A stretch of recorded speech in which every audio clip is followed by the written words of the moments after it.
latest top tips, reviews and advice, please subscribe below. Hello and welcome to Attwoolls Outdoors with me, Mike. Today I'm giving you guys a bit of a comparison video really. So what we're going to look at is we're going to compare manual pumps to electric pumps when we're pitching or inflating our tent or awning. So we're going to do a time comparison and throw a little bit of a spanner in the works as well. So we'll start off pretty much nearly every single tent or inflatable awning tends to come with a pump. Admittedly, sometimes they're not always the best, and it's some way that maybe manufacturers can save a little bit on the cost of it by providing something that does the job, but it's not brilliant at it. On the other hand, I will say there are a lot of few manufacturers that provide a really decent pump to kind of marry the kind of level of the quality of their product itself. So what I'm going to do is compare essentially a bog standard manual pump that comes with the product to an electric pump to a premium pump, and I mean premium. So with me today I'm using kind of an Outwell tent and we're going to use the Outwell pump, but it's just going to be interesting to see in terms of timings whether it saves time or whether it loses time, and just give a bit more of an idea of it. So first thing we'll do is obviously attach directly on, so we'll use the initial pump to start with. I've pitched this tent brand new, not pumped anything into it. It's quite a fair representation of every beam has in the same scenario. The manual pump, we're going to go to about 7 psi, which is the recommendation for this, and I'll time myself on my kind of watch just to kind of compare and make sure we're all on about the same kind of hymn sheet really. So just get the stopwatch up. Come on. Okay, and we'll go now.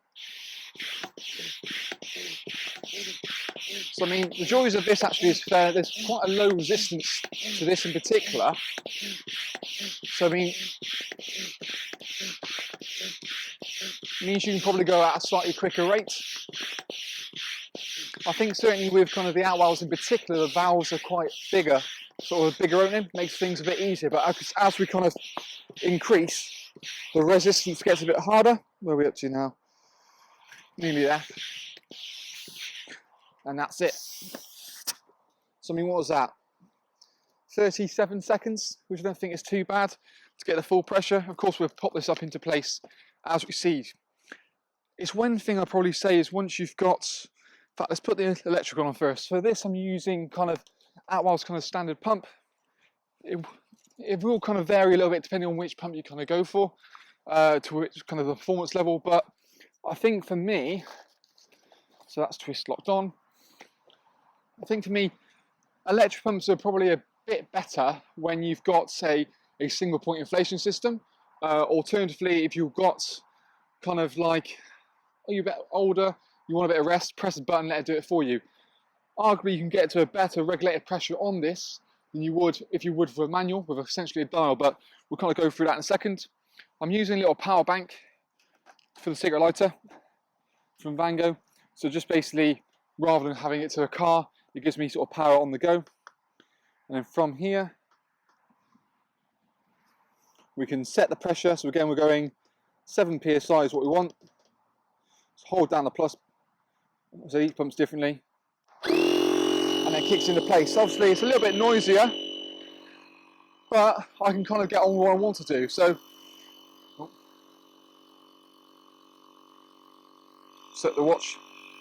So see kind of how long it takes. And naturally what you find with these kind of pumps is that they're almost like a 2-stage pump. So they've got one stage to necessarily get the volume into it, and then it builds the pressure up. Typically it always does tend to be slower, just because it can't get the same volume into it. Once it gets the volume in, then it builds the pressure quite nice and neatly. So we're best part of what, 27 seconds on the clock.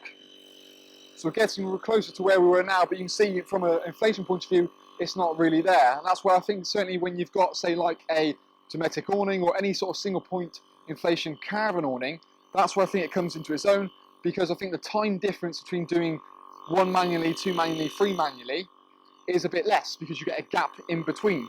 Whereas we can see here, so we're only just registering now pressure, so we're at 1 psi.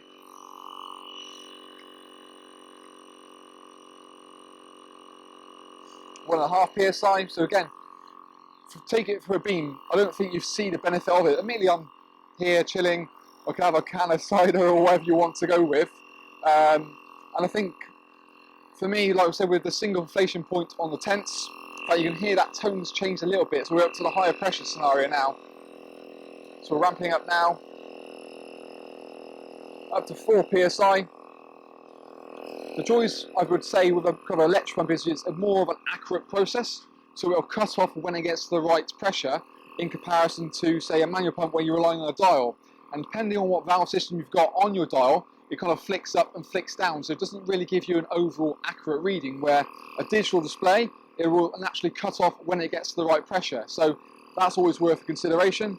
The performance of the pump also can sometimes depend on kind of the battery on the car, or for my power bank, a lower draw means it hasn't got the same amount of power to get it in as quickly. So to be fair, I'm quite surprised it's taken this long to pump it up as in comparison. But we're nearly there. There we go. So it's nearly sort of, it's about 2 minutes all in all to pump that up. So quite surprisingly, that's quite a bit of a difference compared to the best part. What was it, 36 seconds? So it's nearly 4 times as longer. I'm going to put that down to the battery being not as brilliant, but the whole point is it gives you a bit more comparison. Like I said, there are better pumps on the market, and with this, certainly the electric pump, it's worth bearing in mind that the pump will, the choice of pump is really dictated by what tent you've got. So if you've got something with this kind of like a dinghy style valve or a Boston valve, then any pump will do. If, for example, you've got a Vango product, then unfortunately you're kind of suckered into buying a Vango tent just because of the way they've got a unique valve and a unique adapters, so you're kind of forced into that way. So now we're on to the big boy. Thing I do like about these particular pumps is, okay, they're not cheap. You know, they're somewhere in the remits of kind of the electric to the normal basic manual pump, but you've got a much larger volume. So we're talking here, it's about 4 litres in comparison to a 2 on a decent pump itself. And you've got a high pressure and low pressure pumping. So you've got a big, nice tube. So you've got a big point to get the air in. And then what you can do is switch it over to low pressure. So it's a thinner tube. So it means that resistance reduces as the pressure increases. So you can kind of happily do that. I mean, for me, I'm going to use it just a big wallow on it. So we're just going to feed that in, same principle. We'll get our stopwatch ready, and we'll go.